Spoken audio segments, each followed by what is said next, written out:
Okay, guys. Wait, why is that straight? What's that?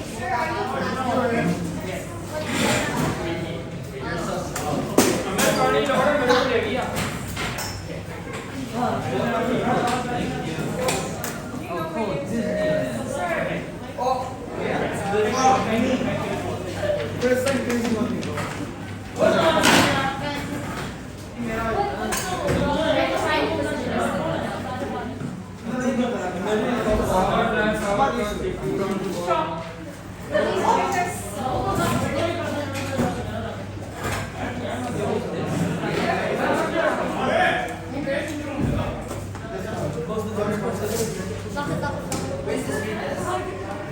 So this is not the Thank you.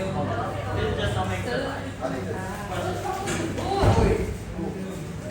Now they can't open this.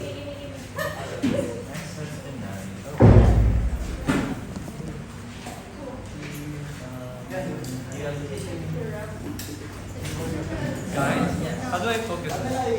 Sir. Yes. How do you focus? How do I? Focus. No, don't touch it. No, because it's out of focus.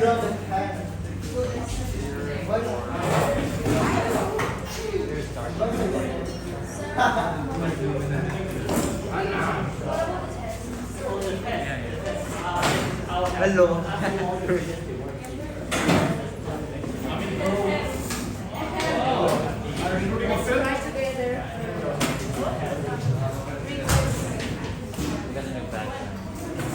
Wow.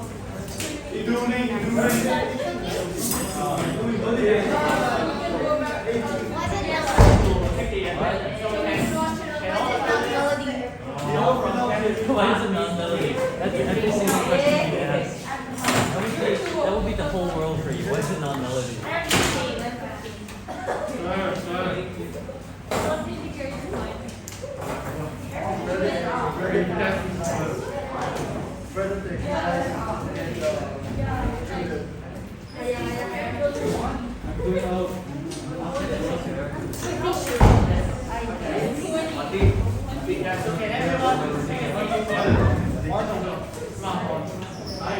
Yeah, okay, just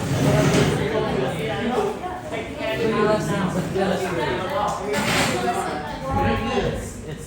it's America. Sir, hold it up.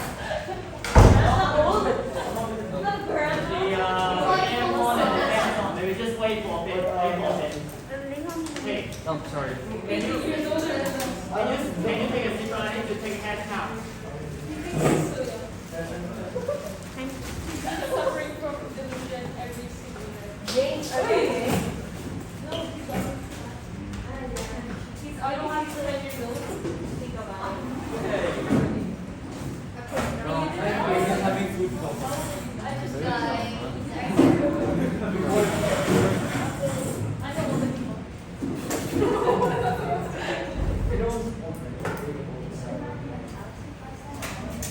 Sir, I'm here. Present. She's out. So I think Sarah. Absent. Right. She's absent. And She's faster than us. There you go, sir. she don't even need to learn. She just. She's just there. Oh, that one's fine. Oh, but really. You're good.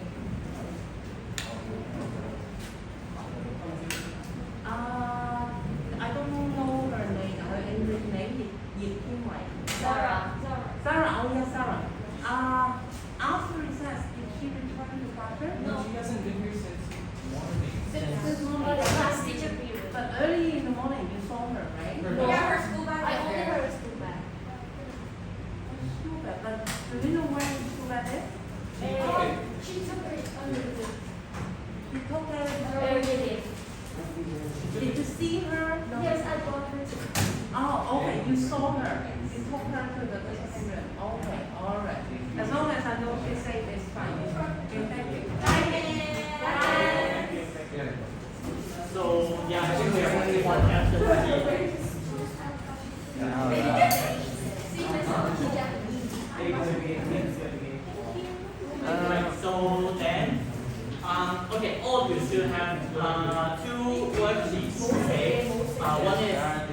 one is on axis and base.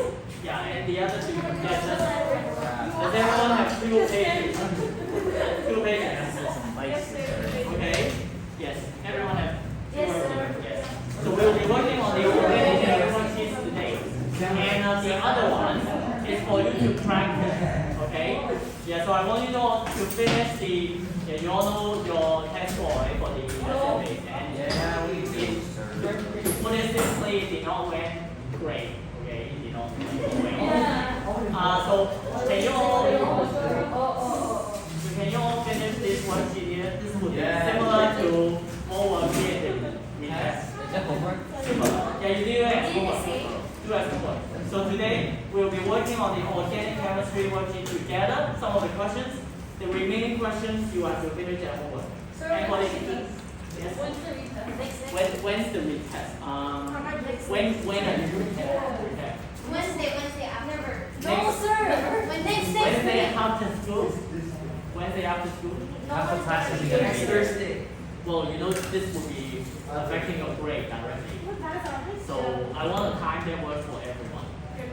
But Next month. next Monday. No, next week. Next week. Yeah. Well, next week we are supposed to have a test on organic chem. Sir, Google form. Google Form. Today. Well, we all know Google Form don't get us anywhere. Okay, when we load the Google Form, you know we aren't going to get any meaningful results. So maybe I'll make it next week. No. Which You test? already had Test. you already had a test. You already have revised. These stuff. It's just a retest. Okay. Sir, what is my test? Okay. Okay. Well then maybe we can try just one question. Just one question together. Because I don't have time to go through each and every question. And why is it like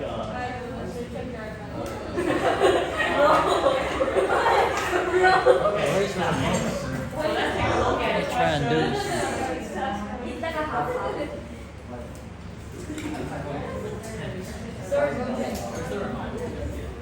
Oh. Alright. So Steve, you guys can be very sad. Thank you. Yeah. ICT. I think it's still missing the top part. Doesn't matter. That's what he meant. Yeah. So there should be a heading here. Okay. But anyway, can you all? Yeah. Oh, it's missing like a third of the screen. Like 20%. So all of you, let's pick out the essay and base worksheet. We'll work on this together. So starting with question, can you look at the bottom question on the first page? This is the first page. This is the page with the heading on it.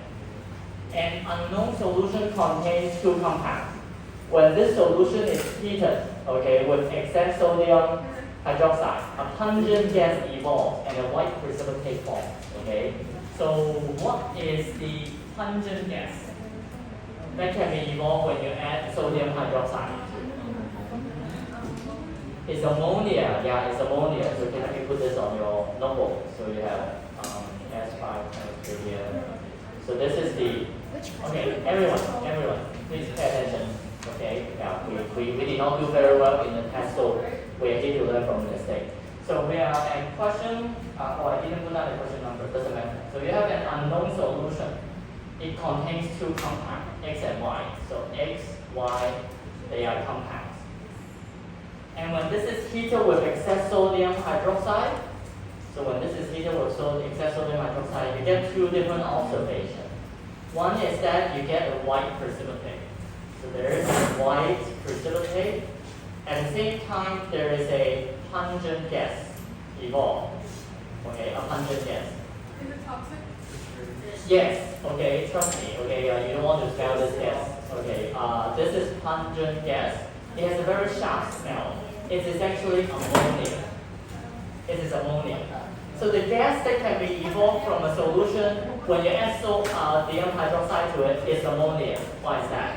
That's because when you have ammonium ion, yes. So can everyone be quiet? Try to be quiet. Okay. When we react this with hydroxide ion, yeah, be careful. Yeah, can any complete the equation here. What will be formed when I add ammonium ion into sodium hydroxide? NH3, there's also H2O. Yeah, so you can figure out the remaining product by subtracting NH3 from these atoms here. You know NH4 and OH, when combined, there will be NH5O. So when you subtract NH3 from it, you have H2O. So that's how I remember what the other product is. Okay, you can just do subtraction to figure out what this remaining product is. So the pungent gas, therefore, is ammonia. The pungent gas is ammonia. It also means that inside this original solution, there must be ammonium ion. And so, which of these should you select? Out of these many options, which of this is an ammonium compound? C, can you name it? Oh, for number 3. Option 3. Option 3 has ammonium ion in it. What is that compound called? Sulfate, yes. Put down the names of those compounds. We have a few options here. Zinc sulfate, magnesium sulfate, and number 3, ammonium sulfate. So this has ammonium ion in it. You can put down this big one of the description.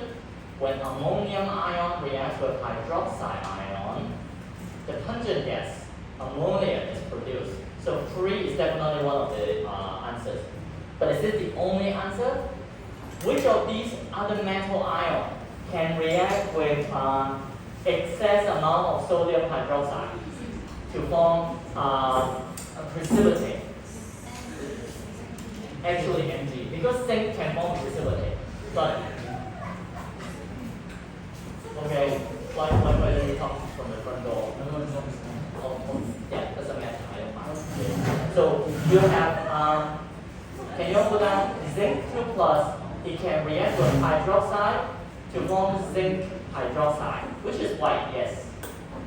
But when you add excess hydroxide into it, it will form a colorless solution, which is ZnOH4 2 minus. This is a colorless solution. Do you remember learning this? Okay, let me show you where we mentioned this. Many pages ago. Many pages ago. Yes. Yes. Do you all remember the zinc hydroxide? It will be dissolved in excess sodium hydroxide. Yeah, I know it's a bit too much to ask you to remember this table, but you can see that magnesium. Can magnesium hydroxide dissolve in excess NaOH? There's no tag in here. But for zinc hydroxide, it will redissolve. So they will underline the statement again. Excess sodium hydroxide. The precipitate persists in excess sodium hydroxide. That means it cannot be which answer? It cannot be zinc. Yeah. No, I know you were not here, right, when we mentioned that. So you can refer to that page which I am still uploading. And can you please return to your seat? Yeah, is there something I can help you? Okay, so you have magnesium ion. When you react this with hydroxide, you get magnesium hydroxide. That will not redissolve. Okay, so if that formula is very difficult for you, you can just remove it, and then you can put down this will redissolve. So this will redissolve in excess sodium hydroxide, and this will not. It will not redissolve. So which should we select as the answer then? It should be 2 and 3 only. Okay, but it should be D. It cannot be C. Yeah, because if you pick C, it means you think zinc is present. Zinc cannot be present because it will redissolve in excess NaOH. You will not get a white precipitate. When things redissolve, that means you don't get a precipitate, right? Okay. So the answer is dot for this answer. Yeah, this is testing your understanding of solubility. To answer this, you need to memorize the this table here. Okay, yeah, this table. Okay, so we have what about question? let's just try one of the titration problems because I believe that's your weakest task. Okay. So we will try question on the back side. Okay, on the back side. So the question then reads 1.89 gram of solid acid. So 1.89 gram of solid acid. Here the top. Here the top. 1.89 gram of solid acid. Okay.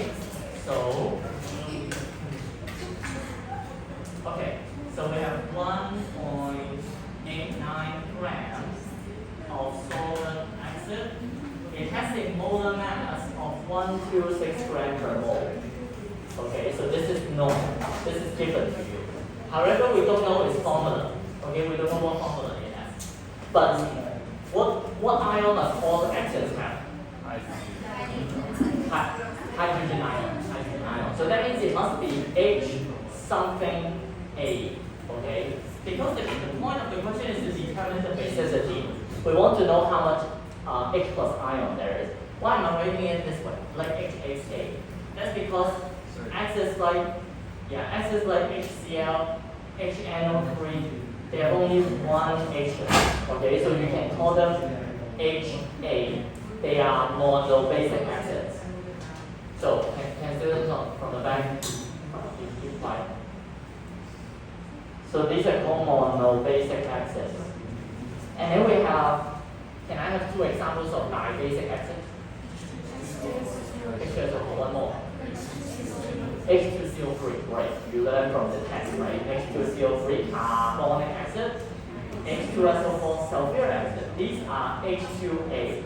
Yeah, A is just a a generalized formula. Okay, this is the dibasic acid. And of course, we have also tribasic acids. Any examples? H3PO4. Yes, the name of this acid is phosphoric acid. Phosphate is PO43 minus. So this is H3A. It is a tribasic acid. This is why I'm writing this as HXA, as we do not know how many H plus there is, okay, inside these acids. Note that alkanoic acid, despite the formula, it is also an example of monochloric acid. So don't be fooled. Because basicity, what is the definition again? I believe this is the dissociable H plus. It's not really the number of H. Because the number of H in alkanoic acid is definitely 4. But there's only one dissociable H. Okay? So if you don't remember this, put this down. Basicity is the number of dissociable H plus. Okay? Not the number of H. Okay? Not really the number of H atoms. Okay? Right. So let's go back to solving this problem. This acid, like I always tell you, don't just read the question. Draw a simple diagram. Okay? Describing what the experiment is about. We have this amount of acid. Was dissolved in water, and the solution was made up to 250. Can anyone tell me which flask in the lab do we use to make up solution? Volumetric flask. Yes, volumetric flask. So can you put the 1.89 gram of acid in here? We then pour it into this very long flask with a long neck, okay, which we call the volumetric flask, and then it was made up to 250 cm3. So it was made up to 250 cm3. And then what? 25 cm3 of this solution is then taken out. What is the name of that equipment we use to draw 25 cm3 in the lab? Pipette. It's made of glass, okay? And we use a pipette filler to suck the liquid up the pipette. We don't use, in the past we use the mouth. Yeah, in the past. In the past. Like a distant past. Using your mouth. Yeah, it's dangerous, as you can imagine. Is there any demonstration? No bad. Okay, yeah, so nowadays we use the pipette filler. There's an even more advanced pipette filler that you can adjust the dial of to adjust the flow of the liquid. No, not in mouth, not like a micropipette. Micropipette can still only deliver a fixed volume every time. It's just that it will, every time you press the button, it will just draw that exact amount. That's the microcommand. We have something called a pipette filler. Yeah, the one you use is just a bug, right?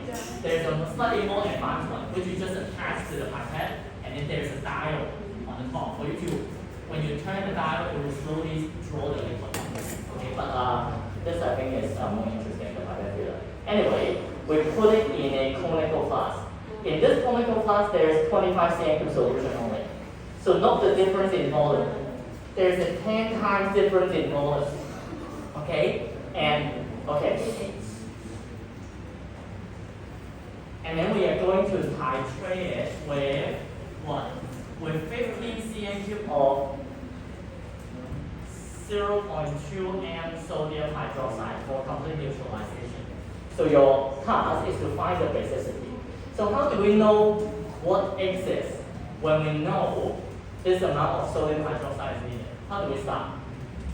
Which of these substances do we know enough information? NaOH. Yeah. So my question is, which of these substances, HXA or NaOH, can we calculate the mole of first? It's NaOH, right? Yes. How do we calculate the mole? Which equation do we use? 50 divided, N equals CV. Yeah, this is the equation that you should remember. So the mole, write this down. Mole, there should be enough space for you to write this. So mole of NaOH is equal to C times V, because N equals CV. And please don't forget to change CNQ to DNQ. So we have times 15 divided by 1,000, which would give 3 times 10 to the power negative 3 mole. Okay, you can verify that on your calculator. Okay, so this is the mole of NaOH. And what about the mole of acid? We can also calculate the mole of acid if we know the mass and molar mass. How do we find the mole of acid? How is mole related to mass? Mole over molar mass. Mass over molar mass. Mole is equal to mass over molar mass. Okay? So put down 2 equations that you must know for this chapter. One is mole equals concentration times volume.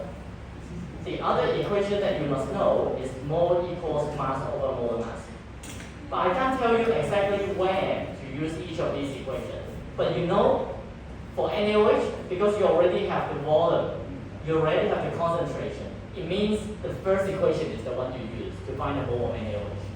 But what about for the acid? Do you know the concentration and the volume of the acid? You don't.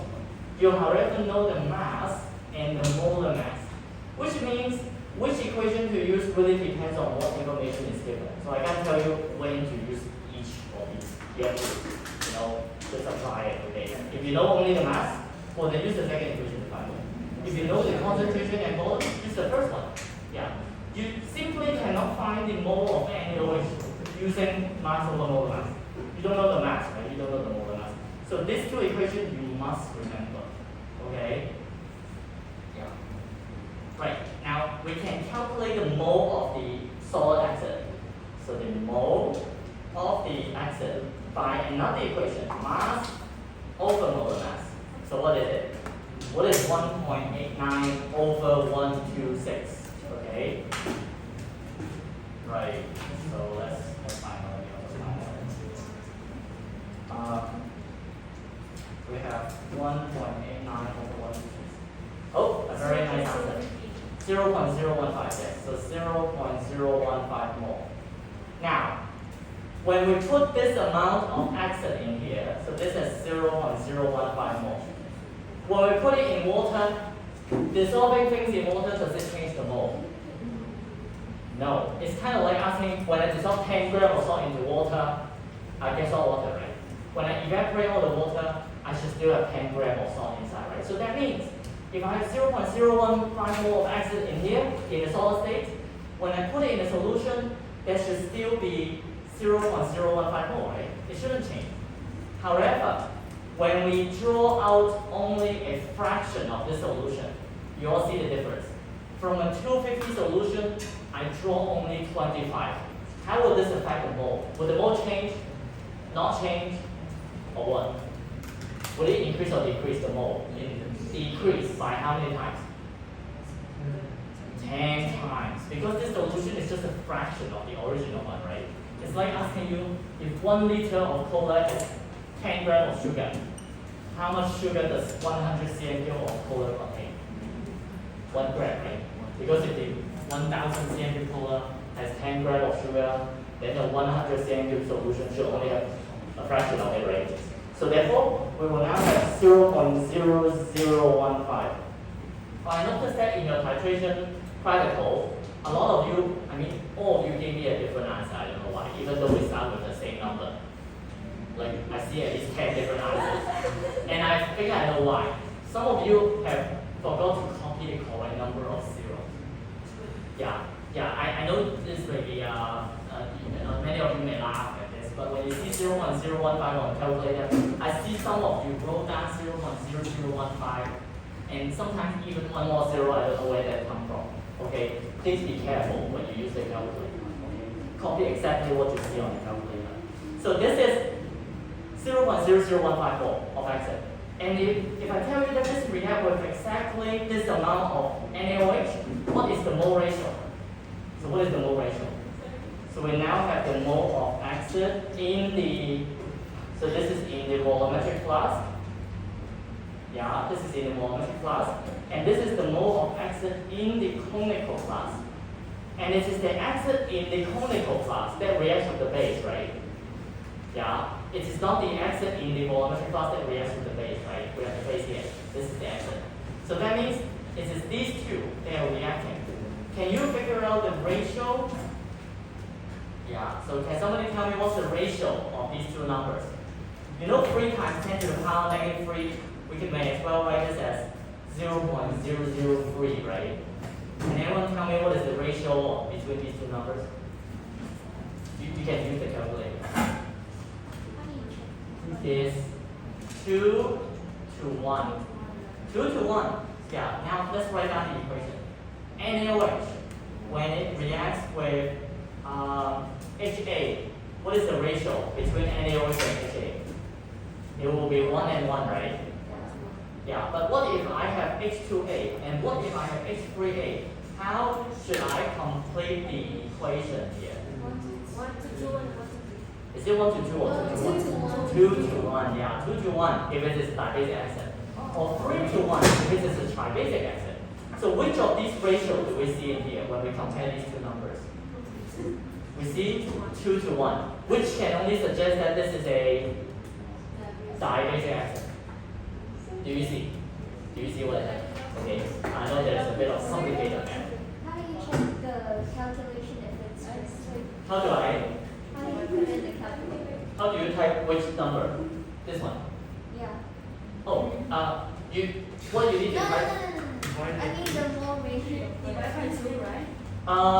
Yeah, you just have to divide 0.003 by 0.0015. You will see that when you divide the blue number by this red number, you get a number of 2, right? You can try. It's 2. Which means we are actually looking at this second equation here.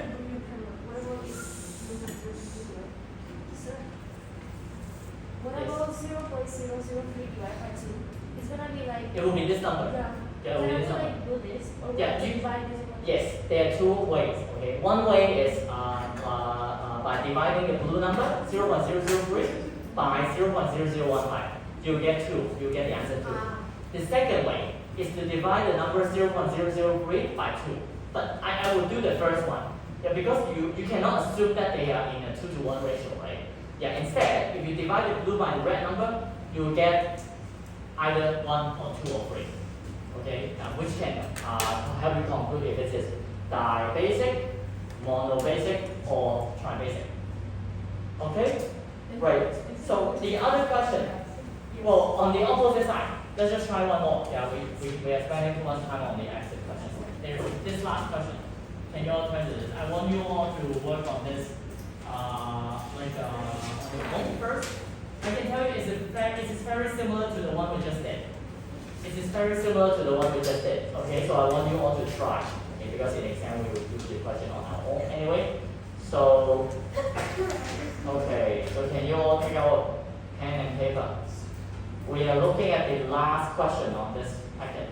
5.25 gram of hydrated acid. Yeah, can you all work on this together?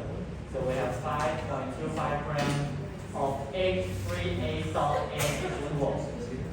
This has a molar mass of 192. Yeah, this amount of acid, what happened to it? It was again dissolved in water. And the solution is made up to 500 cm. Note that the volume is different than before. Yeah, the volume we saw on the previous question is 250. Now it's made up to 500. Okay, but the calculation is very similar. We drop the acid into a volume flask, and then we add distilled water using a washing bottle. Yeah, all of you have used a washing bottle if you attended the lab class. Yeah, then we fill it up to the 500 cm cube mark. But then we only drew out using a pipette. So all of you have also used the pipette. We drew out 25 cm cubes of this solution into a conical flask before we titrate against sodium hydroxide. Right. Now let me use different colors to help you keep track of where the acid and the base is. So this is the acid.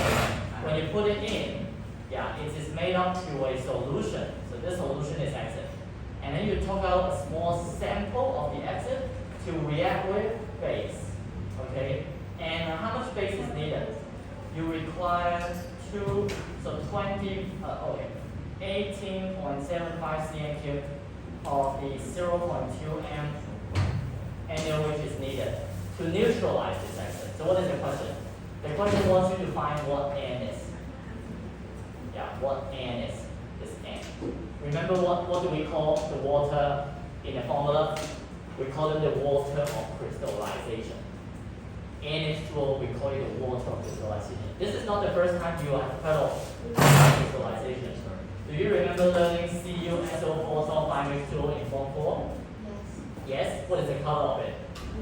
Blue. Yes. So these whole thing, we call it a hydrated salt.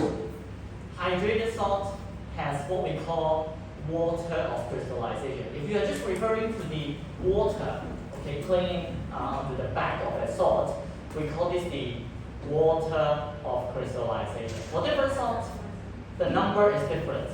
And in this experiment, our goal is to find out what this number is for yet another compound. It's H3A.NH2O. So just like I always ask you, where should we start? What can you find the mole of already? NaOH. Using which equation? N equals Cv. Yeah, don't forget the N part. So can you open that? First step.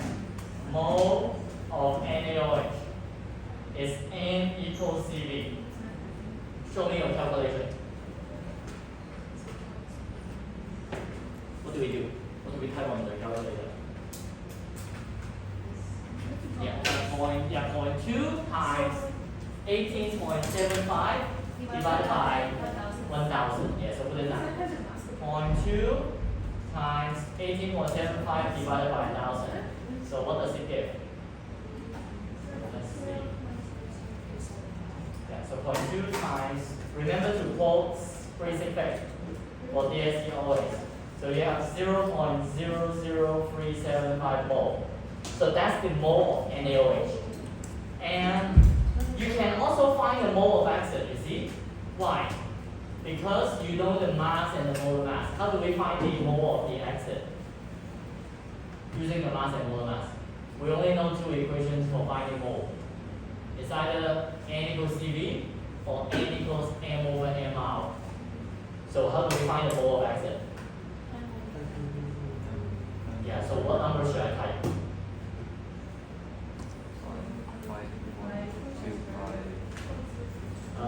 Where does 0.5 come from?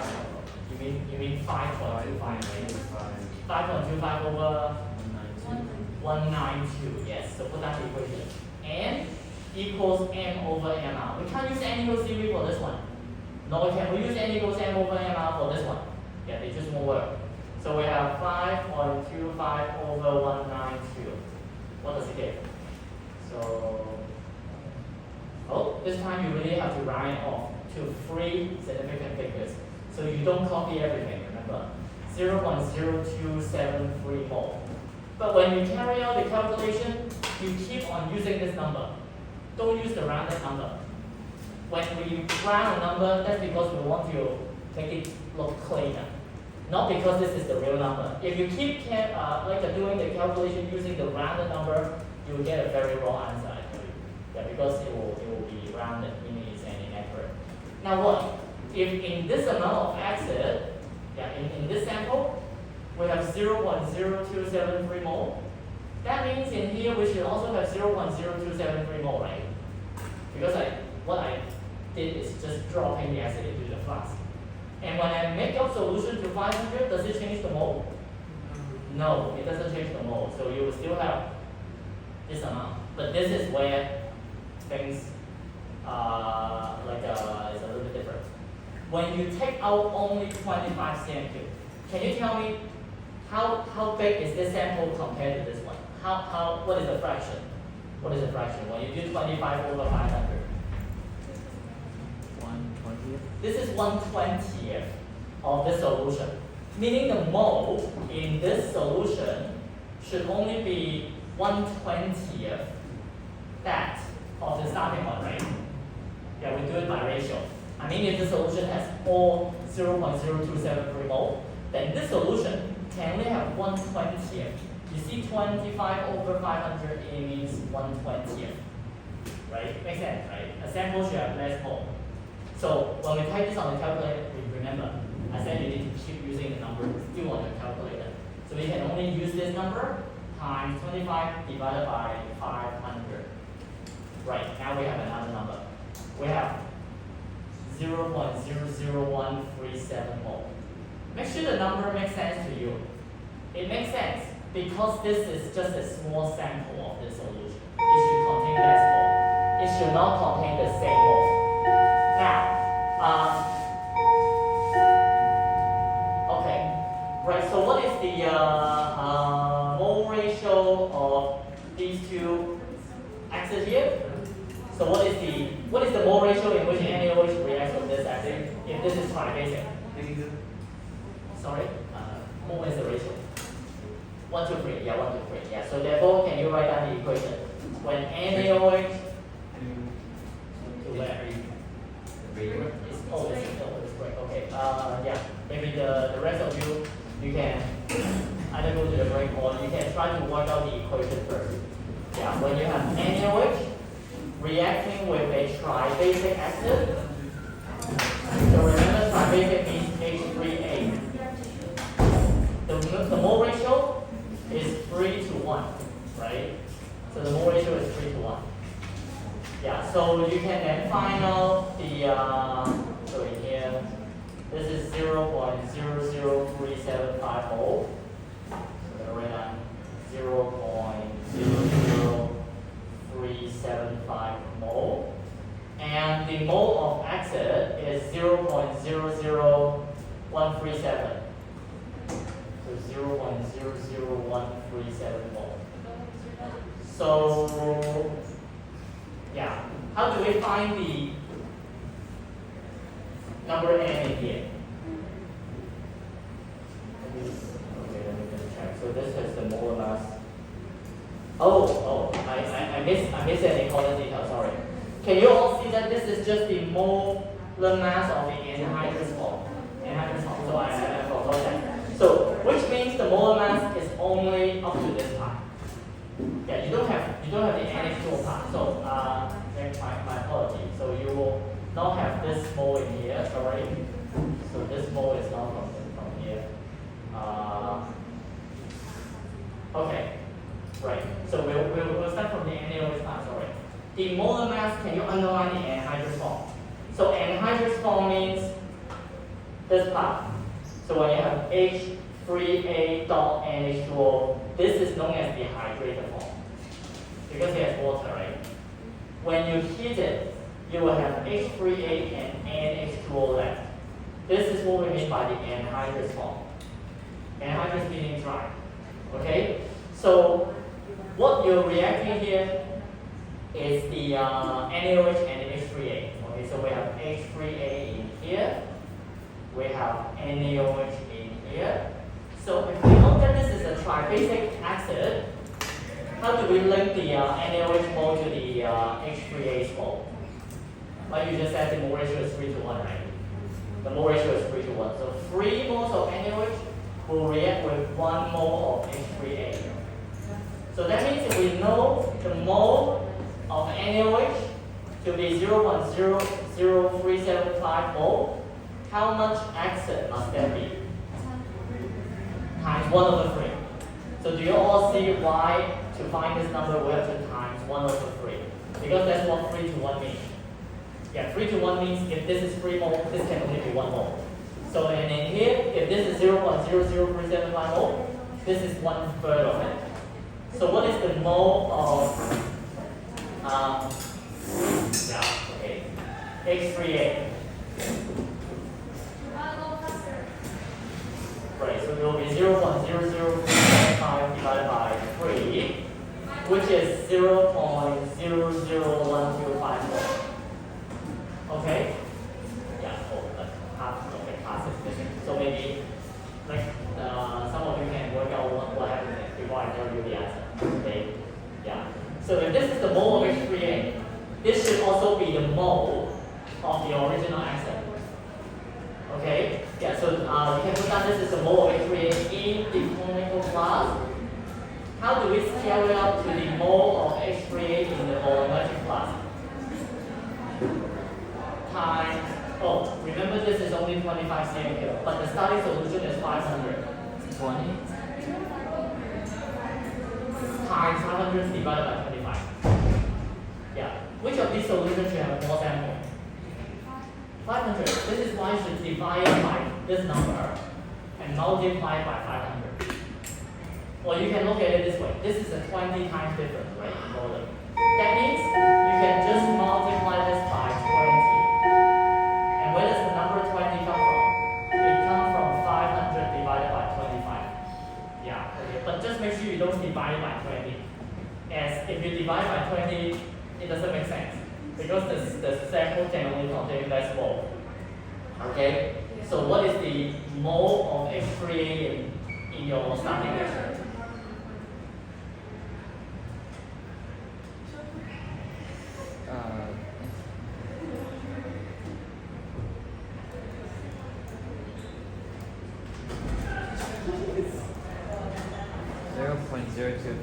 Yes, the same number on my calculator, 0.025. And this is the so this is the mole of the H3A in the starting sample. Okay, yeah, or in the solar sample. Remember we said when we put the acid into the solution, it doesn't change the mole, right? It doesn't change the mole. So that means the mole of this acid is actually 192. So mole of H3A is the same as the mole of H3A dot NH2O. Why? Every one of these hydrated salts can give one anhydrous salt, right? So they should have the same mole. They are both 0.025 mole. Finally, how do we find the mole from mass and molar mass? Mass over molar mass, yeah, equals mole. So what is the mass of the acid? 5.25. So we put 5.25 here, and we can find M out as the subject. So can you all solve for this equation? If I want to find M out as the subject, as the answer.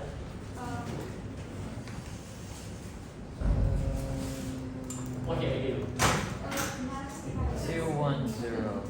Or you can do 5.25 divided by 0.025, right? Yes. So we have 2. Do you all get 210? 210. Yes. So put that in the expression. 5.25 over 0.025, which is 210 gram per mole. So this is the molar mass of the hydrated form. And what was the molar mass of the anhydrous form? It was 192. So that means what is 210 minus 192? So this is This is for H3A dot NH2O. 18. Do you know what is so special about the number 18? It's the molar mass of how many water?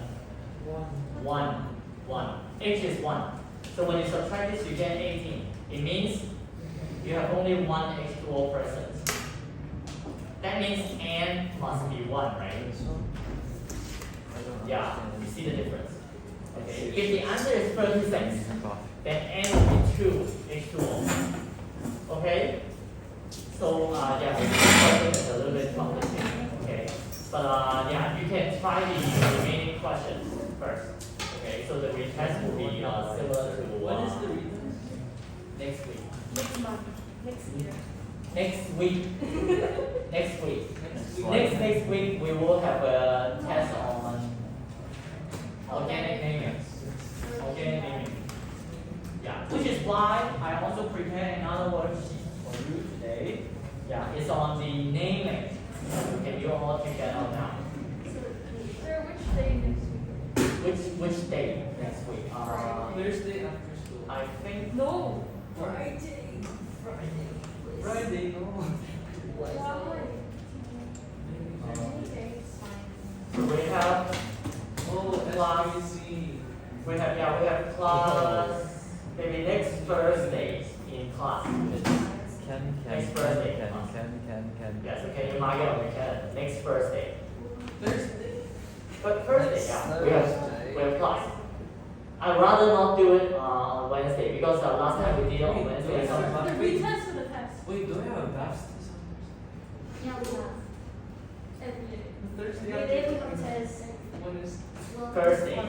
So mark it on your calendar. Next Thursday is decided. I have account. Okay? Yeah, so put it on your calendar. Now we have the like a naming worksheet. Okay, so we have the naming. Okay, you look at accounting. Right, so can you all take out the naming worksheet? And let's try to name the first compound you see on here. And I need you to convert it into skeletal formula. Okay, do you remember how to convert a structural formula into skeletal formula? Six. Yeah, sticks. Okay, they're basically sticks. So let me copy the structure onto our notebook first. You have CH3, CH, CH, CH2, CH3, and then you have a CH3 sticking out here, and then another CH3 here. Your task is to find the longest chain possible. Okay, so now I will show you a few like a chains. You tell me which of this is the longest chain. Yeah, so you have the longest chain here. So we are on question 1. So for the first one, this may be the longest chain. Yeah, or maybe what about this one? So which of this is the longest chain?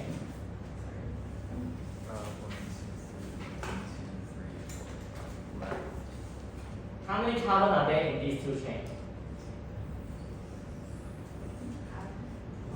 For the first one, we have 5. Yes, 1, 2, 3, 4, 5. Underline the carbons that are involved. With a 5 carbon chain here. What about on the right? There are only 3. Yes, so this is a 3 carbon chain. Which is longer? Obviously, 5, right? So that means this is our main chain. Okay, so this is the main chain. And everything else will be considered as the side chain. So this is missing a page. Sir, he's missing a page. oh, right, sorry. Yeah, then you can have another copy. Okay, yeah, I think the printer has some. Oh, it's the whole page. So, and I'm surprised that in the test, some students did not even realize. Some students did not even realize that you were missing a page in the test. I can't believe this. I can't believe you would just see a blank page and then just dismiss it as if it's nothing. Next time I'm giving out the, because I do not have time to check each page to see if there are things on it. But when I say there are 5 pages, yes? Why don't you just staple it? Because the school, you know, if I have them to staple it, I will have to wait for another 3 to 4 days. Oh. That's strange. And if I use the machine to Sir, print we'll it, staple it for you. yeah, or I can come staple it for you. But you only have to do one thing. is to help you check that all sides have words written on it. Yeah. How can you see a blank page and then just not see it? I don't care. Okay. Yeah. So the next time we have, yeah, I'll pay attention to that as well. Okay. But so should you. Okay. Also take a look at it. When I say there are 5 pages, there should be 5 pages with words on it. Okay. So. Okay. This is the main chain. That means anything else will be considered as the side chain. Do you all remember how we named the main chain with 5 carbon? How? Hands, yes, so can you put down hands? Now let's write in lowercase. I will refrain from writing in uppercase when it comes to naming. You should not write capital letter for names. All lowercase letter. Contain that is. How do you address the 2 side chain? Dimethyl. Where are they at?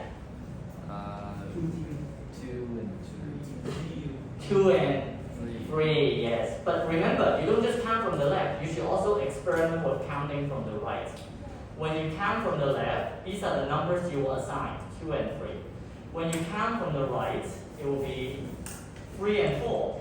So you know, comparing 1, 2, 3, 4, 5, 2 and 3 compared to 3 and 4, 2 and 3 is lower, right? So therefore, what's the final answer? 2, 3, dimethyl. Yes, okay, write this down. This is a one example. I want you to work on the rest. Like, we will not work on all of them now, but yeah, I want you all to look at the second one below. Oh, by the way, we need to change it to skeletal formula. So can you do that for me? So this part, you can write down, it is the prefix. So which problem is that? The second one.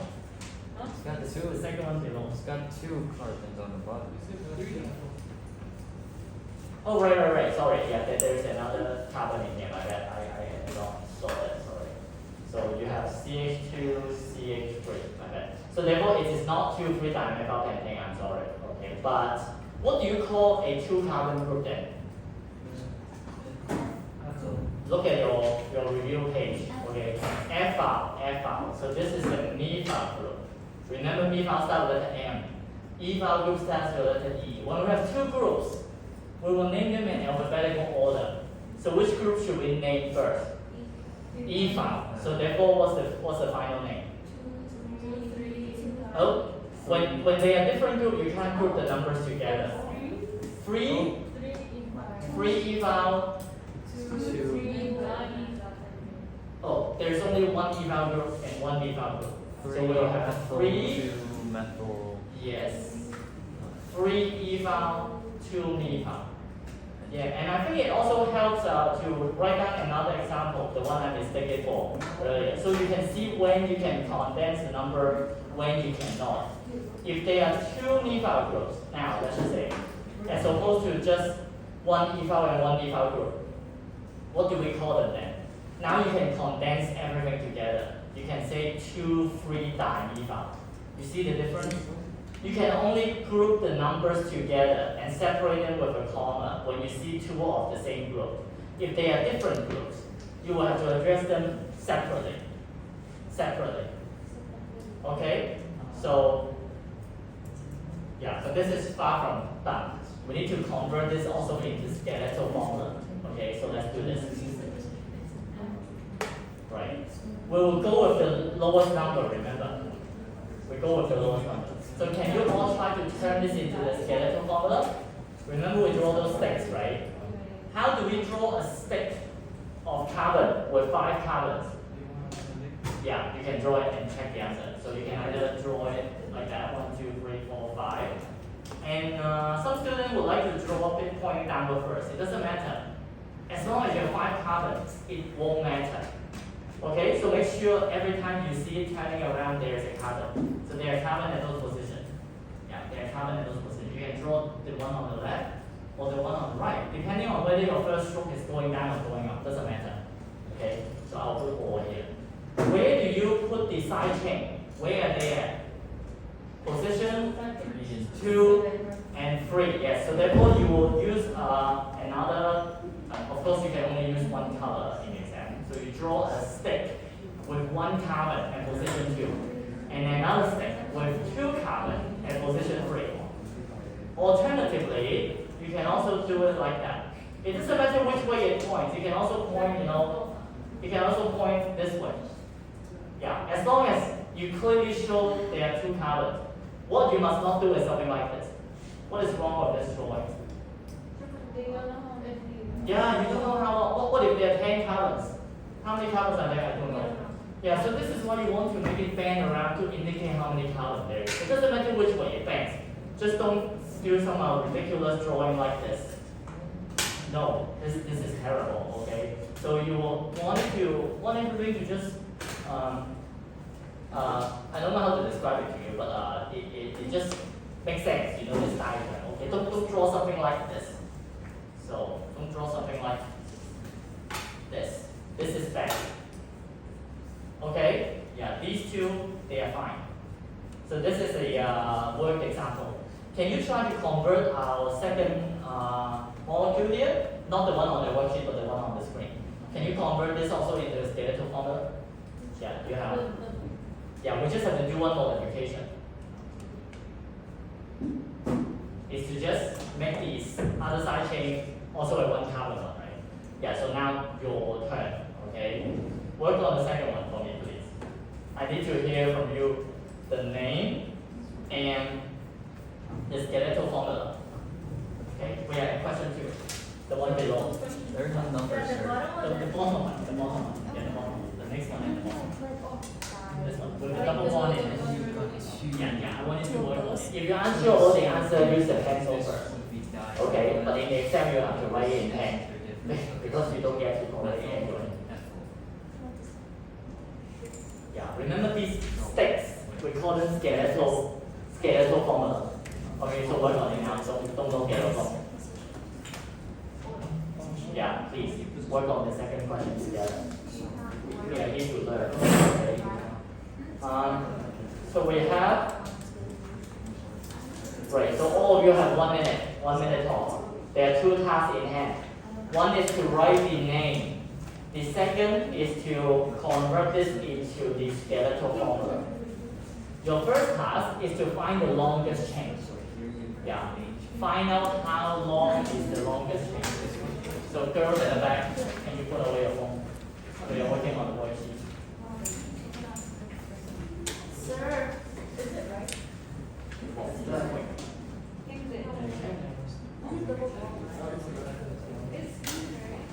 It's in, yes. Correct. Yes, so try to name it as well. Excellent job there. So, yeah, you can do one thing at one time. Don't try to both name it and find the skeletal formula. So some students would like to, find the skeletal formula first. Some students would like to name it first. Okay, it doesn't matter. You have 1 minute. Okay, we'll check the answer in 1. Find the longest chain. That's the first thing. Okay? The longest chain of carbon is what we call the main chain. It is from the main chain that we find the root. And what root it is, you may refer to that revision page. But like I said, in the test, I won't give you that summary sheet on prefix, root, something you have to remember. How do you do it? Okay. I don't have the leaf. Follow this for a second. Okay, yeah, so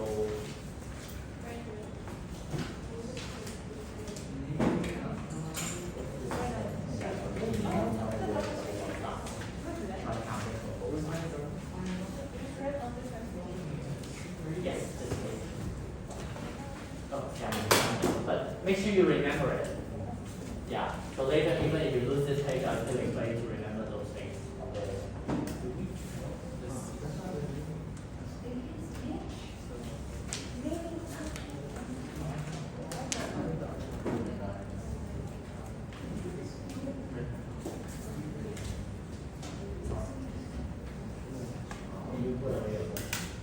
We are working on this.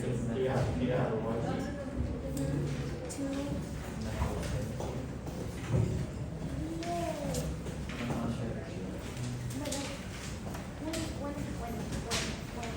When you use this,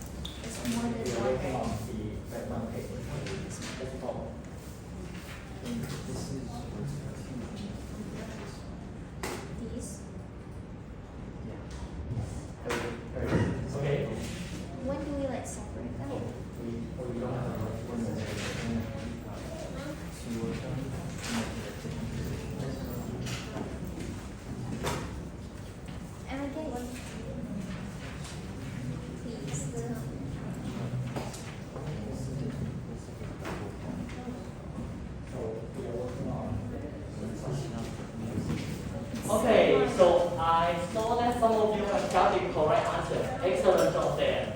Yeah. Most of you got the skeletal formula right as I walk around. I see. So then this is the longest chain. Remember, this is the first thing you do, no matter what. Okay, and to draw the longest chain, we will draw these sticks. Okay, there are two ways. If your starting stroke points up, it will look like this. If your starting stroke points down, it will look like this. And look at where the double bond is at. The double bond is between this carbon and that carbon. So you will add an extra stick here. And you add another extra stick here. Yeah, don't have to, if you like, you can connect the ends together. Okay, like that. And where is the side chain sticking out? 2. Yeah, and here, in this position. I wouldn't call it 2, as you will see why. From The double bond gets to pick the lowest position. So you have 1, 2, 3, 4, 5. If you count this way, the double bond starts at carbon number 2. If you count this way, the double bond starts at 3. Starts. Remember, it's where it starts that matters, not where it ends. Okay, so it starts at 3. So 2 is better. So we go with 2. So 2 methyl pentane. oh, if this is 2, the methyl 2 will be at position 4. So what do you think is the name of this? Yes, 4 methyl pentane. Excellent. Okay, so put this down. Yes, 4 methyl. Yeah, mind the punctuation as well. Okay, it's a very good start. So 4 methyl pentane.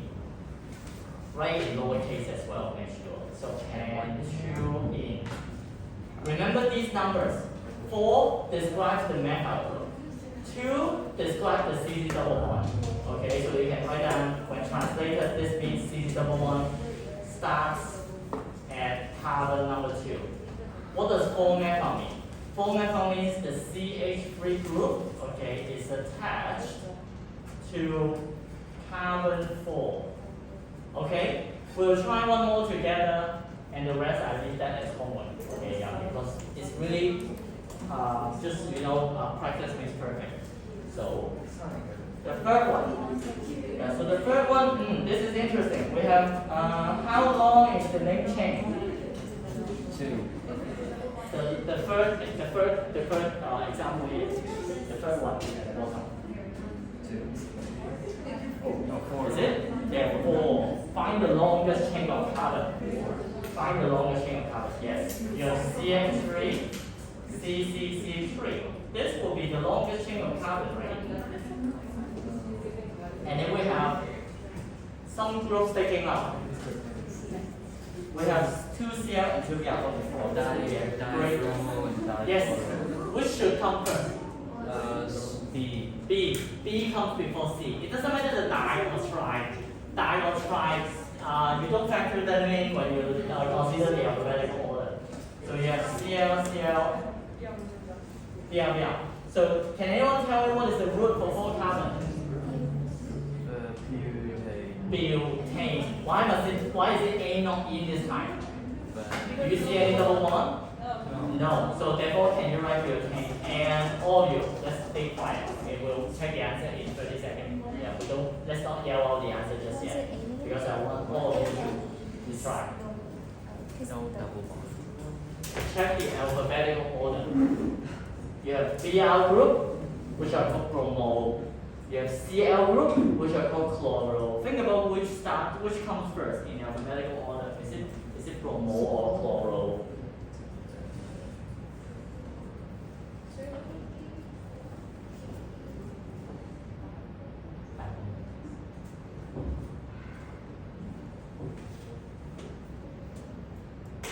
And for those of you who are already done naming it, you can convert it into skeletal formula. We always have to do this. Even if you don't want to do this, sometimes they will give you the skeletal formula, and you will still have to make sense of the formula.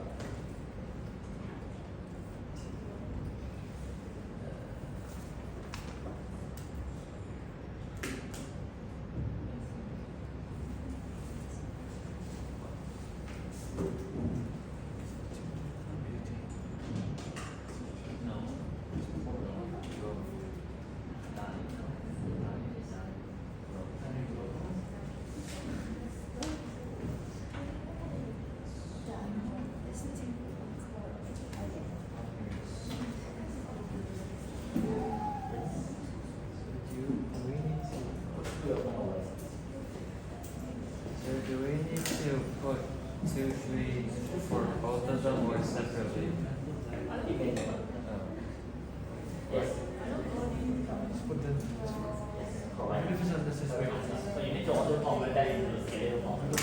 Yeah. Please. I think converting them in skeletal formula is harder.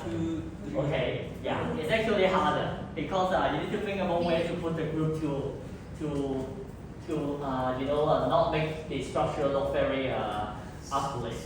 Okay, yeah. So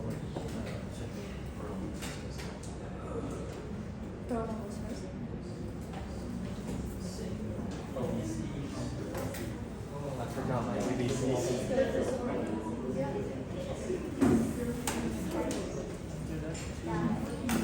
I forgot how to sing the ABCs. you work on this together. I don't know the alphabetical order.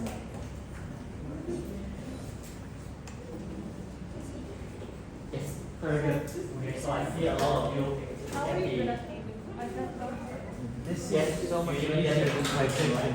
So, it seems like naming is no longer an issue for most of you. But the skeletal formula, so far when I walk around, I don't see well, they are fine. But the best skeletal formula should look like this. Let's talk about the skeletal formula first. If your starting stroke points up, it will look like this. If it points down, it will look like this.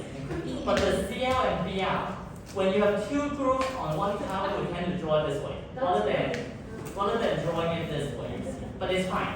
Yeah, it will do. It will do. It's just that it doesn't look too aesthetically pleasing. It's fine.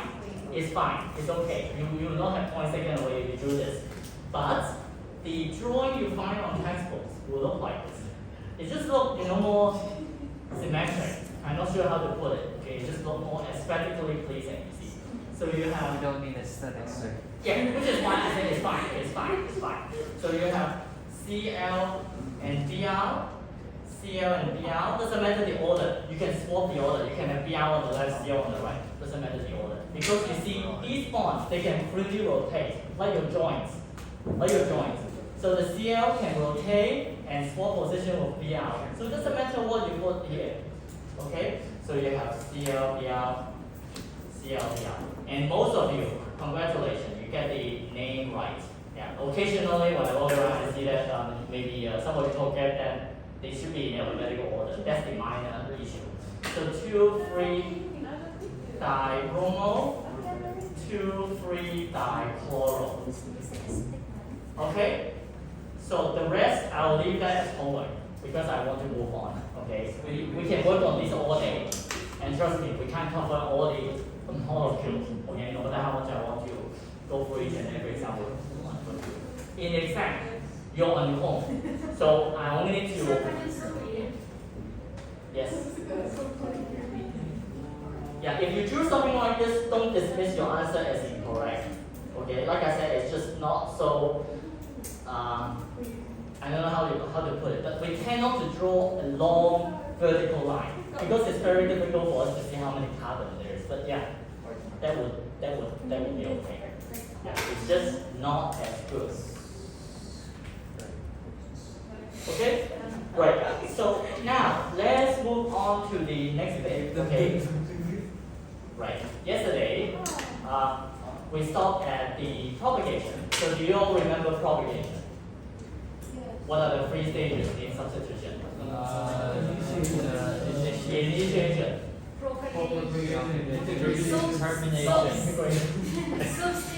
Termination. No. These three stages, they are under substitution. Initiation, propagation, and termination.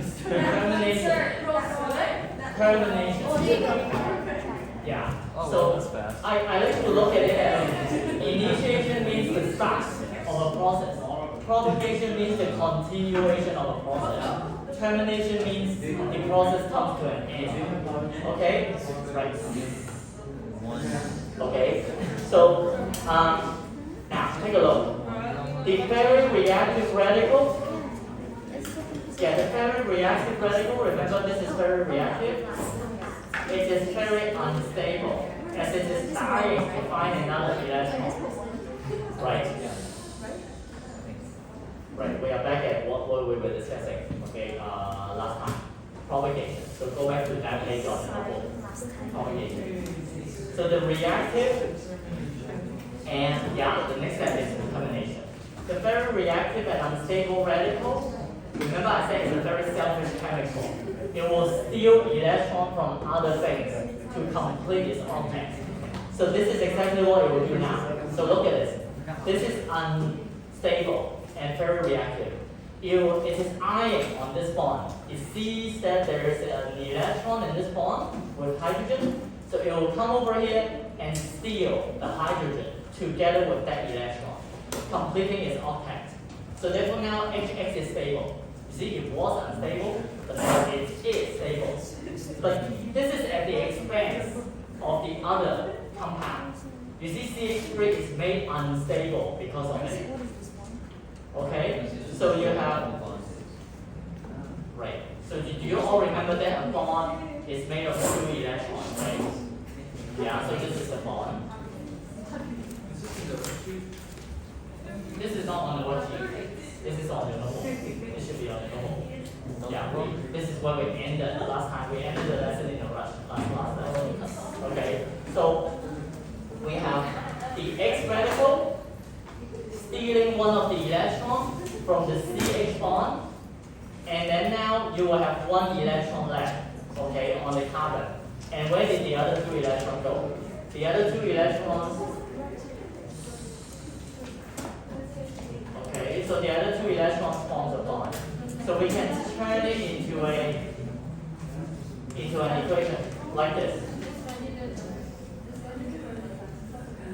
So we have CH3 radical and HX. Just remember that a bond has 2 electrons. So every time you see a single bond, there are 2 electrons. So this is no exception, this bond. So 1 electron in this single bond combines with the X radical to form an HX bond, you see. Okay, so this is a bond. A bond is made of 2 electrons. This electron from X combines with one of the electrons in the CH bond to form the HX bond. And that will leave behind just 1 electron on carbon, right? Yes?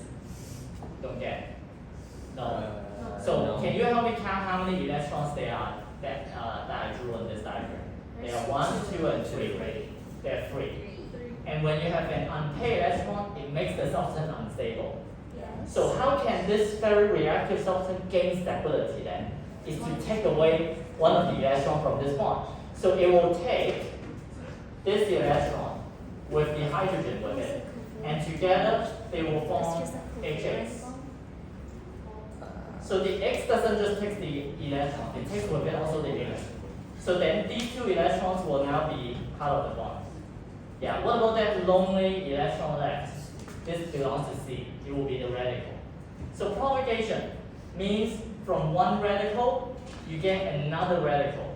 Okay? And initiation means to form radical from nothing. So you have no radical on the reactant side, right? You see, this is not a radical. This is not a radical. But on the product side, you see 2 radicals. So to sum it up, initiation means 0 radicals becoming 2 radicals. Propagation means 1 radical becoming another radical. And then we have, so this radical here, you see this CH3 radical, right? The CH3 radical can then react with another halogen. Yeah, so pay attention, this is extremely important. If you don't listen, you will not know where the electrons go. So this bond is made of 2 electrons, right?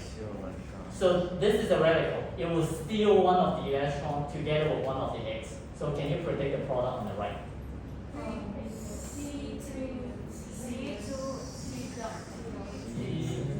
It should be CH3X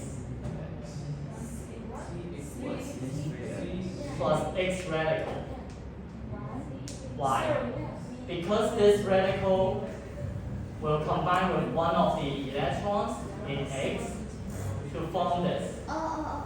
And then we'll leave behind an X with that lone electron, you see. So this is the X with that lone electron. Same thing here. This is the C with that lone electron. Do you get this? Let's see how I can draw it more clearly. Make it easy. Sir, put more drawing. Sir, like. Pretend Okay. we're 5-year-olds, sir. Right. Let me draw it more properly now. Okay. So you have C H3 H. So listen. Okay. So you have these two things coming together. HX. Okay. So you have H, 2 electrons X, right? Yes. And yes, and CH3 dots. Think of this like puzzle. As like puzzle. You have this. You will have CH3 dots. So CH. So far so good, right? Okay, yeah. Yes. Now what happens? Okay, pay attention. This is important. Okay. So if you don't listen, you will not know later how it works. CH3 radical bonds with X. Yes. Remember, exit bonds also has 2 electrons. So it will combine itself with one of the it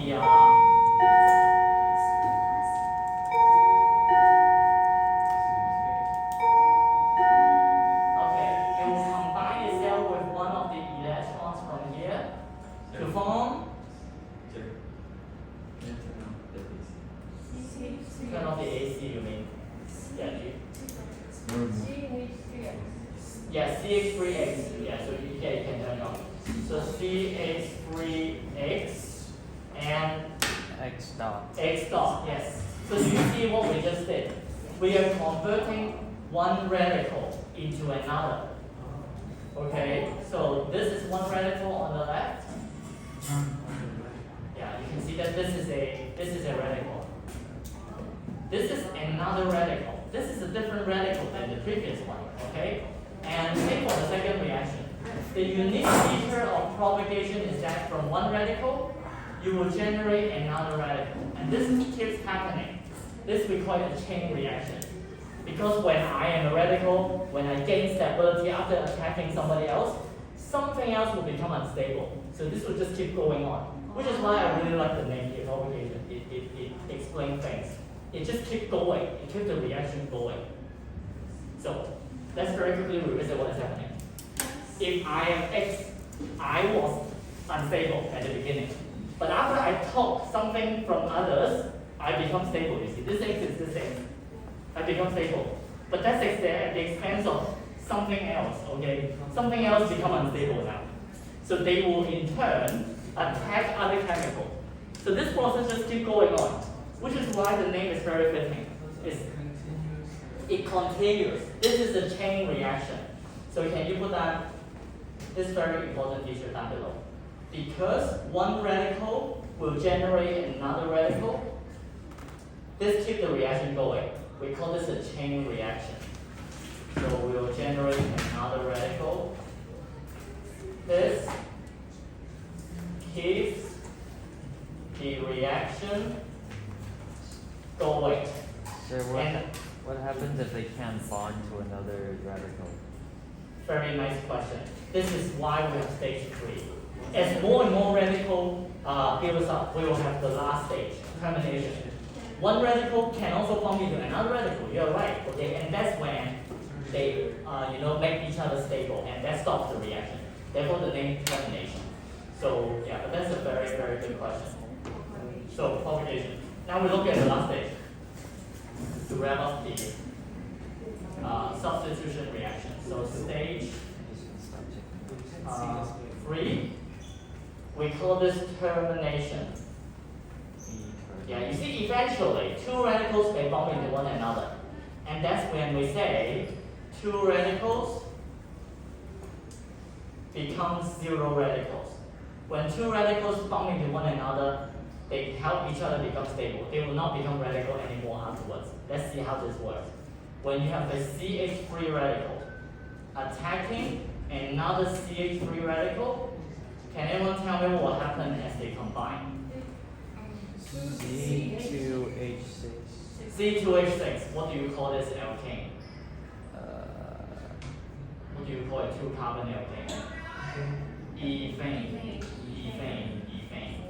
Yeah, so you form a bond in between, you see, when these 2 radicals they touch one another, they form a bond. Because the bond is made of 2 electrons, right? Yeah, so this is not radical anymore, you see. So this is why the reaction is terminated. When you don't get a radical, then you cannot attack anything else further. The reaction stops at this stage. This is why termination is also a very fitting name here.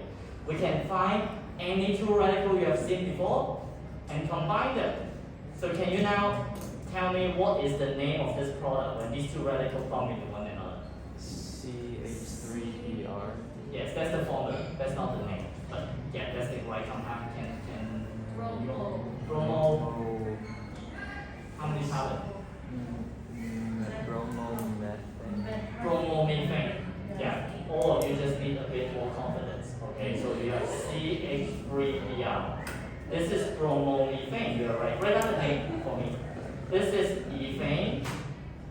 This is bromomethane. Yeah, like that. Okay? So that's termination. Yeah, we will now move on to the next compound. So we are just done with alkane. We finished discussing three main reactions of alkane. They are combustion, cracking, and substitution. So just know that combustion requires oxygen. Cracking can happen in the absence of oxygen only. And substitution happens in the presence of UV light and halogen. Okay, so know the unique requirement of these three reactions. Because now we will turn to alkenes. Yeah, alkenes. So write this on the new page. So we have alkenes. Right, yeah, alkenes. Okay, so first of all, we need to know some properties of alkenes. They are CC double bond. That's the functional group, alright. And as a result of that, they are described as unsaturated hydrocarbons. Remember, we say alkanes are saturated hydrocarbon, meaning they lack CC double bond. Then alkenes, they are said to be unsaturated hydrocarbons because they have CC double bond. So unsaturated means they have CC double bond. And they are still hydrocarbon because they are still made of CNH only. Okay? So they are compounds of CNH only. Okay. But because they are unsaturated, they are capable of a reaction that alkanes cannot do. It is called addition. Okay, they can undergo addition. There's no subtraction though. Okay, yeah, there's only addition in chemistry. Okay, we don't have a chemical version of subtraction. Okay, well maybe you can call it elimination, but we don't call it subtraction in chemistry. So now I want you to compare the alkane and alkene reaction very quickly. Look, both alkane and alkene can react with halogen. Okay, but they do so differently. Both alkanes and alkenes can react with halogen. Yeah, but there are some differences, and these differences you must know. So there are some differences. This is a very hot topic in DSE. First, let's take a look at alkane first. An example alkane will be C2H6, ethane. An example alkene would be C2H4. Just an example, though. Okay, I don't mean that this is the only alkene that will appear in the exam.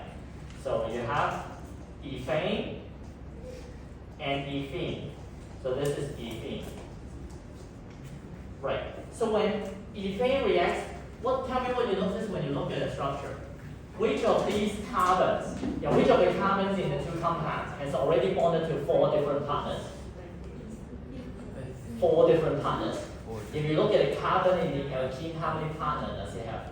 3. 1, 2, 3. 3 partners. Ethane. Yeah, but ethane has 4 partners, right? Each of the carbons. That means they cannot accept, there simply aren't enough space to accommodate another newcomer. Which is why this affects how they react.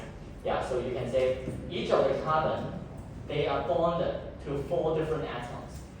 So each carbon is bonded to 4 other atoms in any alkane, not just ethane. But when you look at alkene, you can see that each of the carbon, yeah, don't mind the bond. The bond is unimportant. Okay, it is the number of partners everybody has. Everyone here has only 3 bonding atoms, but everyone here has 4 bonding atoms. This means they can only react by substitution. And alkenes, because they are only bonded, because they are only bonded to 3 partners, there is room for a newcomer. So therefore, they can react by addition.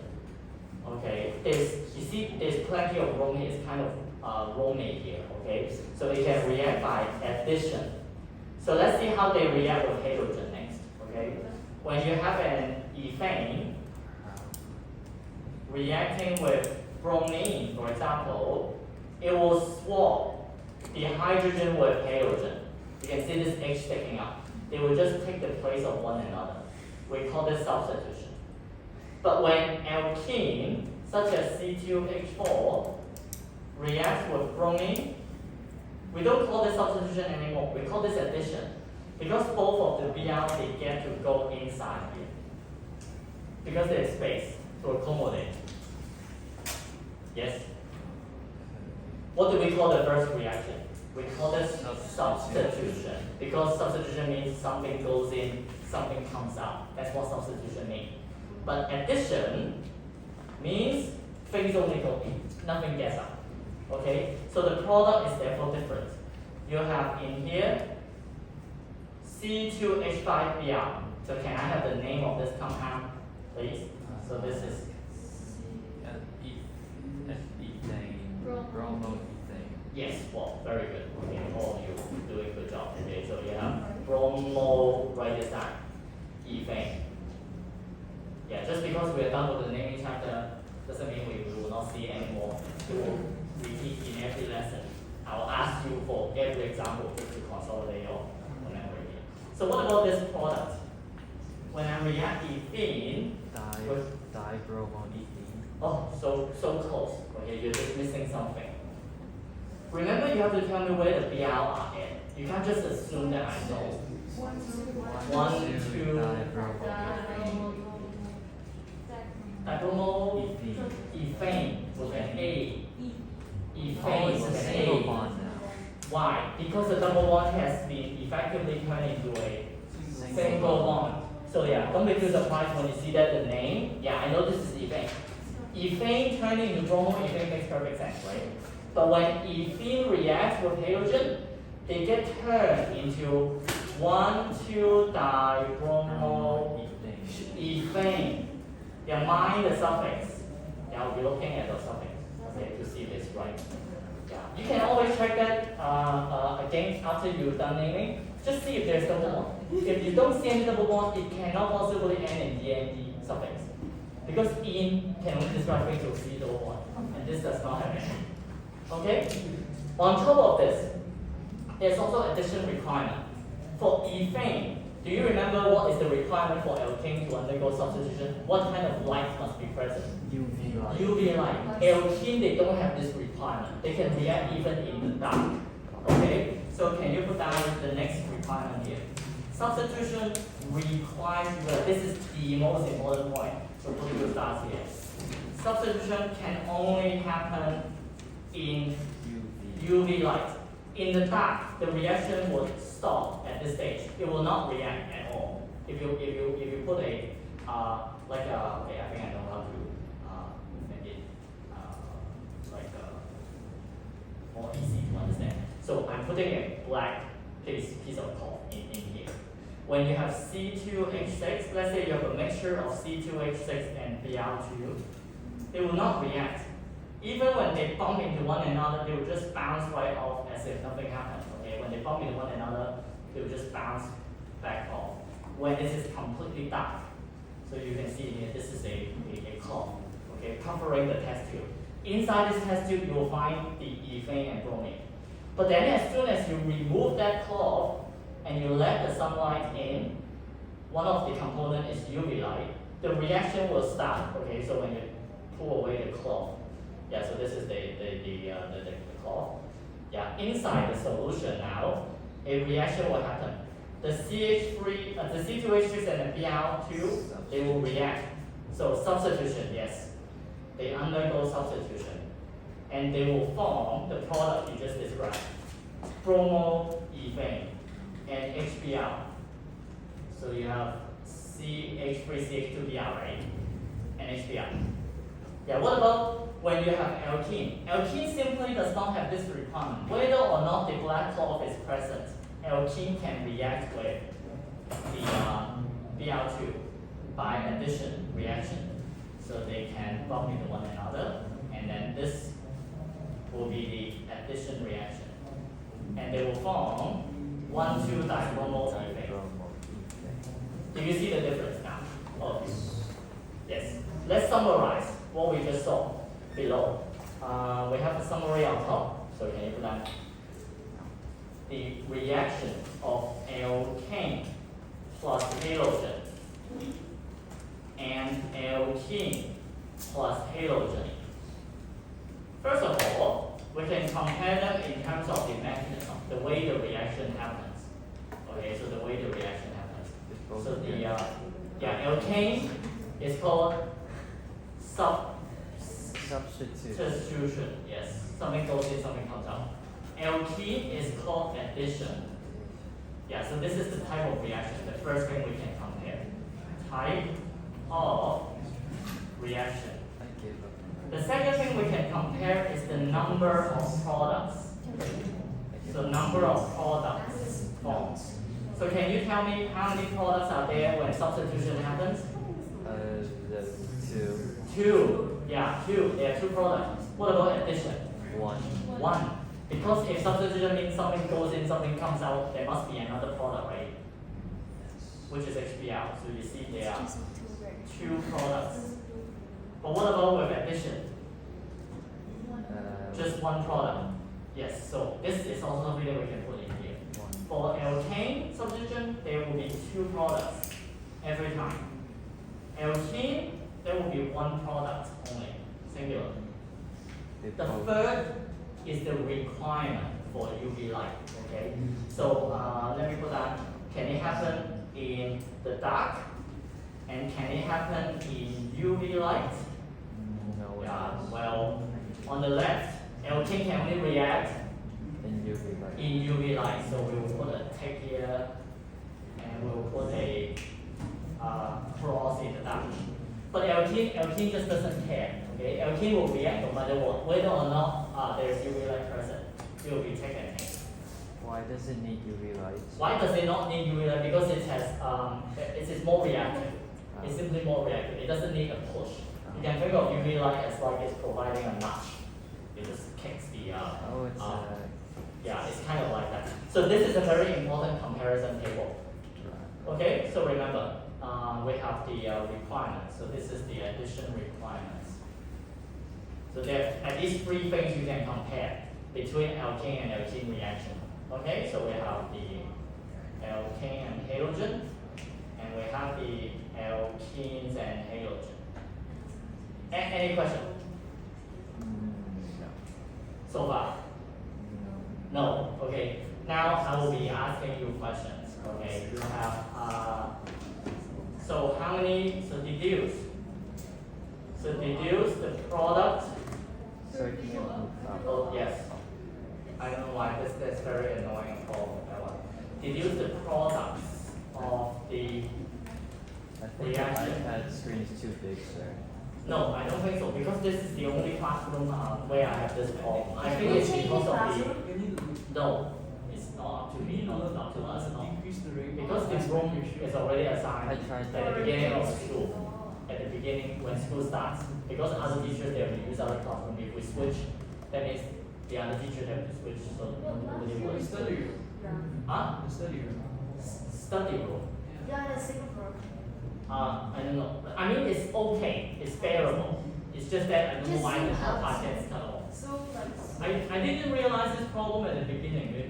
Maybe it's just that I didn't notice it. Okay, it's only until these two lessons that I noticed the top part gets off. It could be because of the software, because I updated.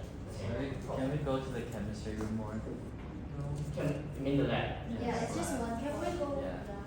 Well, you know when we go to the lab, we will have to take up a whole free triple lesson. And unless I really have some labs to do with you, I would rather not go in there because it's difficult to deliver a lecture there. It's so big. Like when I talk, like students at the back, they might not be able to hear.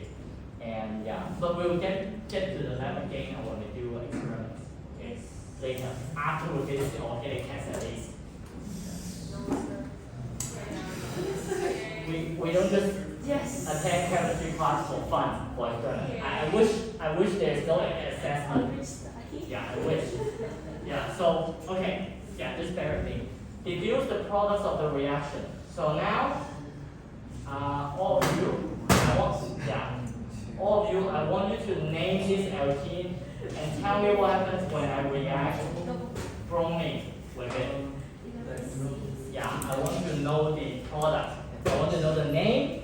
I also want you to draw the skeletal formula. So I will be drawing two molecules. And you help me figure out the answer. So we have, right, so we have,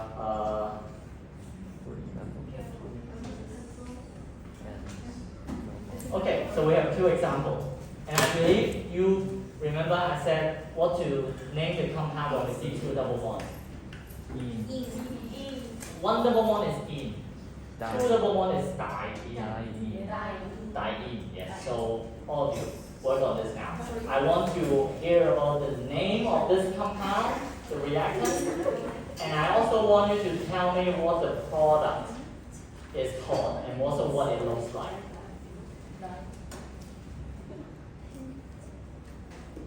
Yeah, I'm writing two chlorine here because one of the chlorine would go into the first double bond. The second chlorine will go into the second double bond. But the first one, it has only one double bond. So only one bromine is needed. So one bromine is needed to go into the double bond. Okay? So yeah. Work on this. Okay, on a blank piece of paper. Skeletal formula. You can start by naming the reactant first. That you should also know. Okay? 2-bromo-3-methyl-pentylene. Oh, you mean the product? Yeah. Actually there shouldn't just be one bromo. 2-bromo? There should be dibromo in your name. 2,3-dibromo-3-methylpentylene. Well, that's good. But so yeah, you got the right answer. So the other students, yeah, I want everyone to work on this problem. Okay, not just one of the students. So I want all of you to work on this. So for the second one, let's keep the answer to yourself first. Okay, before we say out. I want everyone to try the second one. Also know how to name the reactant What's the last one, I guess? and draw the skeletal formula. Because it starts on the second. The double bond starts on the second. The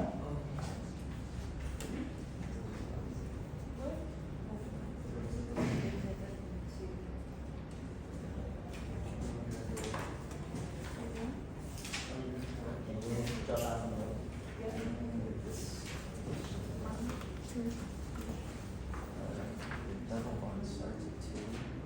The methyl starts at 3.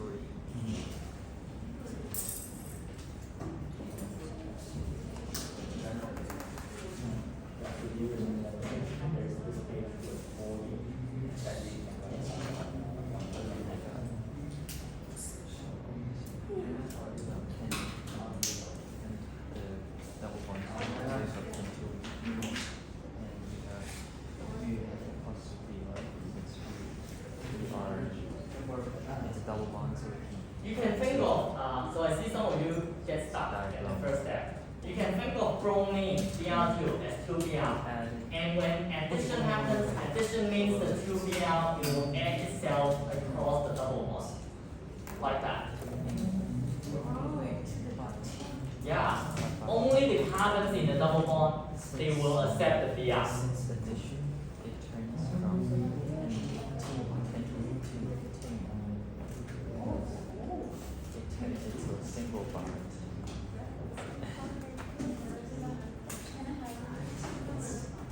It's just easier because you expect you to draw the product on the left. It shouldn't be hard, okay, because you already made some successful drawing for the previous example. Now this is the same. This is very simple. Think about what happens when two PR atoms goes into the double bond. Plus this one. Since it's a double bond, they're both form one.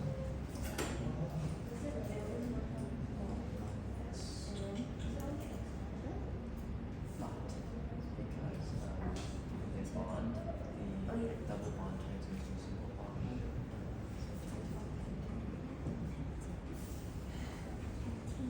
Okay, let's check the answer. So you can actually copy the structure on the left first, except for the double bond. And then you can add the BR here, and then add another BR here. Yeah, of course, like I said, some of you may have drawn something like this. This is not wrong, it's just not aesthetically pleasing, like I said. Okay, you will want to move these groups on the side a little bit. Yeah, if you drew what I just did, you're not wrong. It just doesn't look nice. Yes, okay. And, I just don't like to draw things that don't look nice. But it's fine, it's correct, it's okay. Okay, it's all okay. Okay. So you have yeah, if you drew this, it's fine. Okay, so I'll just this. So and can all of you name this? Find the longest chain. This is the longest carbon chain with 5 carbon. So what do we call this? Pentane, yes. But what about the rest? 2,3-dibromo-3-methylpentane. Yes, 2,3-dibromo. How do you know that you have to start from the left?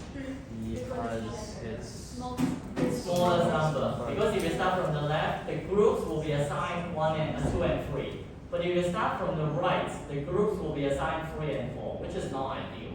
So we have 2, 3. So should we name the bromo or the methyl group first? bromo. Bromo, because B comes before M. So you have 2 bromo, 2,3-dibromo, sorry. 2,3-dibromo, 3-methylpentane. Now this is just a warm-up example because we have this one below. Yeah. Well, yeah, I can't be gentle on you. If I am gentle on you, but then in DSC they give you something harder, it's still bad. Okay, so and I'm not trying to scare you, okay, either. You're not I'm trying just to, but you are. I'm just showing you what is on the DSC exam. So what about the starting compound? So none of you told me the name of the starting compound. Can I have the name? 3-methylpentane. Yes, 3-methylpentane. Does everyone else also get the same answer? 3-methylpentane.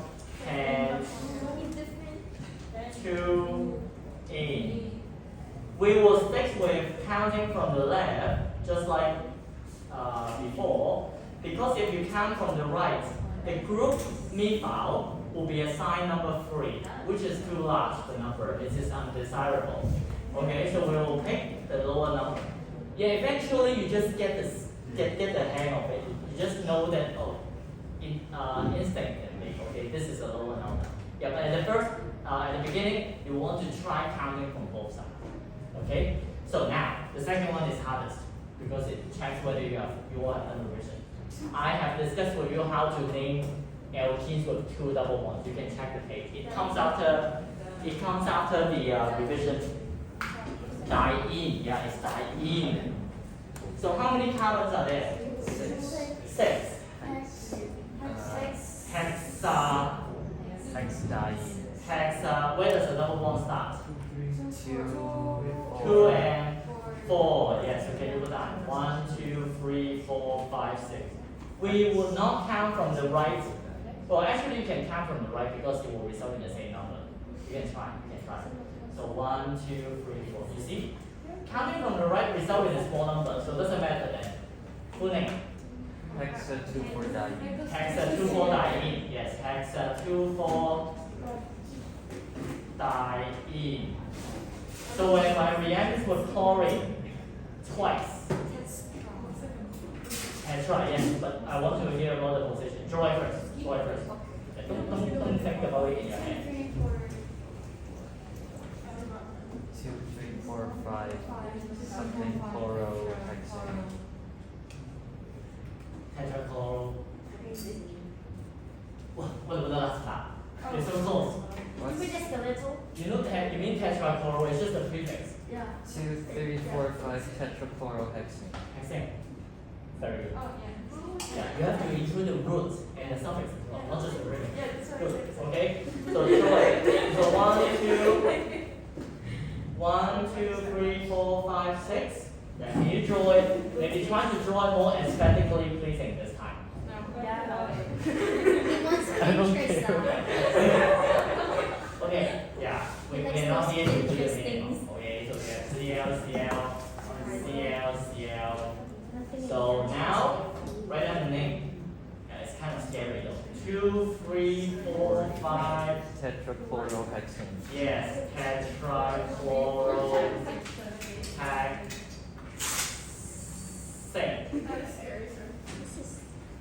Yes. 2, 3, 4, 5. Yeah, it's 2, 3, 4, 5 because it is at position 2, 3, 4, and 5 where you see the CL group. Okay. Yeah. He says it's like dinosaur. Like what? Dinosaur name. Dinosaur. Oh, you mean like Tyrannosaurus? Like Tyrannosaurus. well, if you say so. But to me, it looks a little bit different. Okay, yeah, it's like at least we don't have numbers in the naming of dinosaurs. But in here, maybe it looks like a Please, dinosaur. dinosaurs are there. Like the bridges. This Yeah, the should be bridges. dead too. Okay, so now, We should not bring this back. okay, now let me wrap this up. In the lab, we can do tests on Alkane. Okay, how? We will use bromine. Okay, so we will use bromine. So test for unsaturation. So test for unsaturation. Test for unsaturation means test for the presence of CC double bond. Double bond. Yeah, so presence of CC double bond. How do we do that? There are two testing agents, remember. So the reagents are bromine in organic solvents. So bromine in organic solvents, such as hexane. Okay. Or number two, That's like this. potassium dichromate. Yeah, so these two are both colored substances. Potassium permanganate. Potassium permanganate. Do you remember seeing this? Yes. Yes. This ion. Oh, forgot. Yeah. What is KMNO4? It is a purple solution. Electrolysis? In not in Gel electrolysis. electrophoresis. In Electrophoresis. electrophoresis. Yes. Oh, that's for biology. Um, So we have bromine. They know the color. Bromine is orange. KMNO4 is purple. And when these substances are added into something with C double bond, they will be decolorized. The orange bromine will turn colorless. The KMNO4 will also turn colorless. Okay? And this is why. Why? Why? Yeah, I like it when students ask why. But that means you need to know more. In order to understand why. Yeah, so put this on. Yeah, I like these type of questions. And you actually need to know this in the BSc exam. Br2 means two Brs. They are orange. Okay, so this is orange. Oh, so it turns orange. No, it turns from orange to It is orange. Okay, see, you have the Br added across the double bond, and the whole compound is colorless. So this is colorless. This explains the color change from orange to colorless. Bromine, when the two bromine atoms are attached to one another, it is orange. But when the two bromine become separate, and they are added to two carbon atoms on two separate carbon atoms, the whole thing is colorless. This is why the color change is Why? from why? What? How come? Well, I wish I know why, okay, but But you said you want to answer. oh, this is the answer. The structure is the answer. Yes, the structure. So you see from orange. Oh, this is another thing in the test that I want to mention. Whenever the question asks you for color change, I expect the starting color and the finishing color. You don't just say a single color there. That's not a It's change. an endpoint. Yeah, you need to try the endpoint. I'm surprised that 90% of you only put down one color, even though that color may not be correct either. Yeah, so I need two colors. At least you need to show me two colors. It's okay that you get the answer wrong, but you have to have the concept right. Color change means initial and final color. You can't just say Two orange colors. or yellow. If you check the, later I will pass you back the test. You will find that Can you keep it? Can you keep the test? No. We don't know. What do you mean? Can we burn? Why do you want to hide yourself from the Put it in the test furnace. result? Like, there's no exchange, the marks is already True. It's written already in there. stone. It's already It's there. on Google Classroom. Yeah, I've already finished marking the name. Okay. Let's see if Okay, Google so- can know what this is. We'll come back to this later. So just remember the color change. It's from orange to colorless. You can't Try to just say put this first in the color. input formula. Okay. Google doesn't You're understand not me. gonna headache from this. No, put it on the input. How? I don't know, maybe because back when I learned chemistry law experiment, I really like doing experiments. Yeah. We like it too, sir, but this, not very much. Circle Yeah, I think it's because in Form 4 you haven't been doing much experiments either. No, we have the change. Not me, please. How many? Give it your hand. Why? Two. You're Why? the third one. Oh, you're the third